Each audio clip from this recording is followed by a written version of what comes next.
আসসালামু আলাইকুম। যারা ৮ আসনের ঢাকা চেয়েছিল একটা ঘটনা ঘটাইতে, অবশেষে তারা সাকসেস হইছে। কিন্তু দুঃখজনক পাটোয়ারি চাইছিল লাঠিসোঁটা নিয়ে তাকে এমনভাবে ধাওয়া দিবে, এমনভাবে মারবে যেটা অ্যাডভান্স ফায়দা নিবে। কিন্তু এটা বিএনপির নেতাকর্মীরা হতে দেয় নাই। পৃথিবীর ইতিহাসে এই ১ম শুনলাম পচা ডিম দিয়ে মানুষের মাথায় মারলে মাথা ফেটে যায়, হাত ভেঙে যায়। কিন্তু এটাও ইতিহাস লেখা থাকবে কারণ নাসির পাটোয়ারিরে পচা ডিম মারছিল।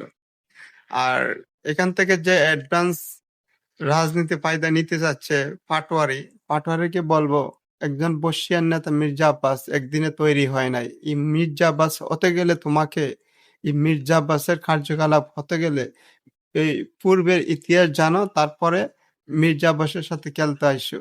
কিন্তু মির্জা আব্বাসের সাথে যা হচ্ছে এটা আমি মনে করব মির্জা আব্বাস যে ভূমিকা পালন করতেছে ধৈর্যের, এটা অতিরিক্ত মাত্রায় পচে গেছে। কিন্তু তোমাকে বলবো ১২ তারিখের আগ পর্যন্ত মির্জা আব্বাস কোনো কিছু করবে না।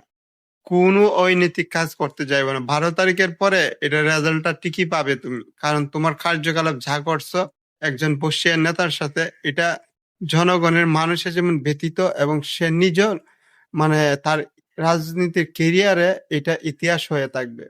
তাই বলবো তোমার যাতে টিকিট না কাটা লাগে সেই ব্যবস্থা যাতে বিএনপির নেতাকর্মীরা করে রাখে। কারণ ১২ তারিখের পরে তোমার সাথে খেলাটা জমবে ভালো।